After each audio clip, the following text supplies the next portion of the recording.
Good morning, good evening. It's Sarina Michaels here from the Cosmic Drumbeat in the Inlaket community, bringing you greetings wherever you are on Mother Earth's skin. Namaste. Inlaket, we are one. I've been asked by a member of the community to discuss a subject which is a vast subject. People have written books about it, so what I will bring to the table today is just a few little thoughts, a few little tips, as it were, that might assist you. At least I hope it will. And as I talk, and it's usually stream of consciousness, I'm calling on Spirit to help me to express what it is that is needed this morning. So the question is, how do we utilize our powerful physical energy for highest intentions? There's a couple of parts to this question that are intriguing. First of all, the use of the words powerful physical energy. The use of the word, breaking it down further, physical. Okay. So this leads me to think, as a physical being, the first thing that I need to be aware of as regarding setting intentions and setting intentions for my highest good and the highest good of mankind and the highest good of the planet is to be aware of myself as a physical being. I'm also a spirit having a human experience. So here we are in this 3D reality, which is full of suffering and difficulty. It's also full of joy and wonderful, amazing things every day. But we're in a 3D world, and we've incarnated here. We've chosen the body that we're in. We've chosen the family and the culture that we are now living in, or that we grew up in. And a lot of times we go through life, many of us, and we're completely unaware of our physical power. We know that we can do things. We can walk, we can talk, we can hug people, we can love, we can eat, we can work, we can do all these things that human beings do. But the awareness is what I'm focusing in on here. The awareness of ourselves as a powerful physical being is not necessarily there. So let's talk about that for a moment. If you're not aware that you're a powerful physical human being, are you indeed a powerful physical human being? I want to say yes. I want to say that you are made up of various components, not only of your physical body, your emotional body is there, your spiritual body is there, your mental body is there. There's many people very often compartmentalize it into body, mind, and spirit, or body, mind, and soul. But I think that it's made up of many, many pieces that all come together in the physical realm. Here, we are a manifestation of universal or source energy interacting in this 3D reality. Now, outside of 3D reality, what is it? What is there? People talk about fourth dimension, fifth dimension. Physicists, quantum physicists have discussed how many dimensions are there. Some say 12, some say more than 12. There have been many books written about being in one place and being able to be in another place at the same time, particles affecting each other in different rooms. There's all kinds of stuff about the power of our physicality, the power of our energy, because everything is made of energy. We must see that our powerful physical being is essentially energy. So, you know that expression that's going around these days? You see it in memes, you see it discussed in various online social media. Where you put your energy is where your energy will flow, or what you focus on is what will manifest.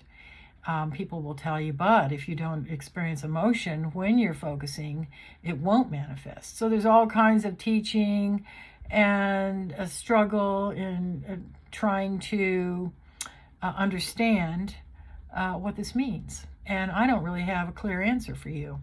But I do know that in response to this question, again, the question was how to utilize our powerful physical energy for our highest intentions. So if we back away from understanding that we are a powerful physical being, composed of these many components that I've mentioned, and that we, whether we're aware or not, are projecting and sending out signals, sending out energy, kind of like a radio transmitter. We're sending out energy all the time, powerful energy, negative, positive, or ambivalent, or loving, kind, unkind, whatever word you want to choose. These energies are flowing from us daily from our powerful physical being, which is composed of mental, spiritual, emotional, etc., parts of us. Now, if we want to affect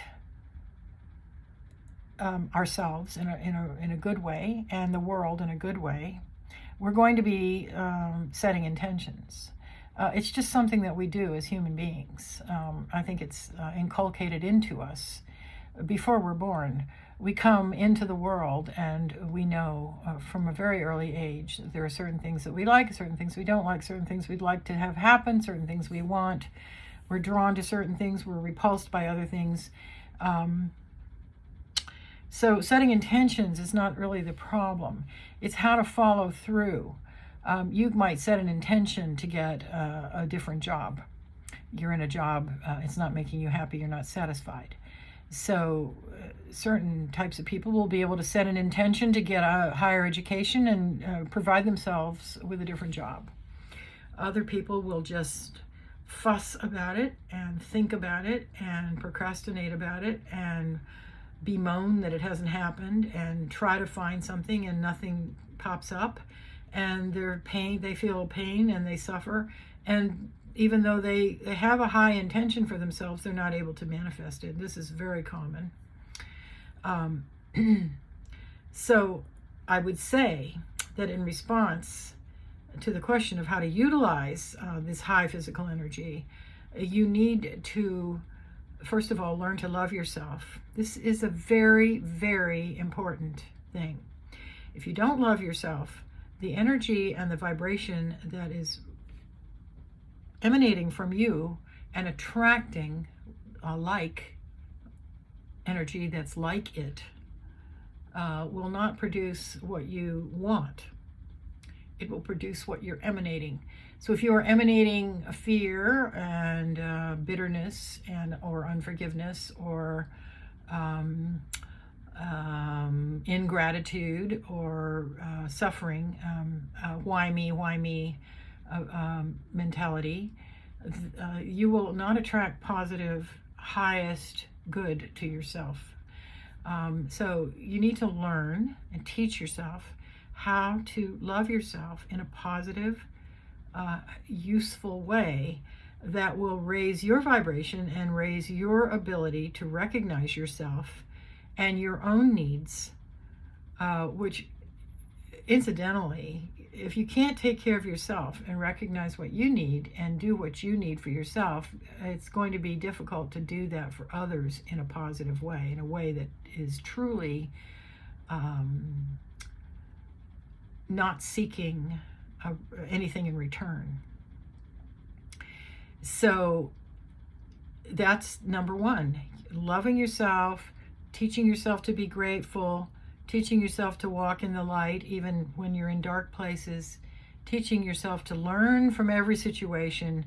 Even the dark places will have lessons that will benefit you in a positive way. So it's developing this attitude of gratitude, developing an attitude of positivity, which is an ongoing daily spiritual practice. And I call it a spiritual practice because it will benefit every part of you mentally, spiritually, physically, emotionally.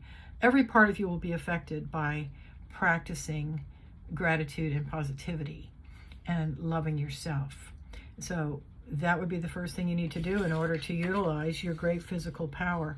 Recognizing that you have great physical power and learning to love yourself, I would say, are the two key ingredients to achieving your highest intentions.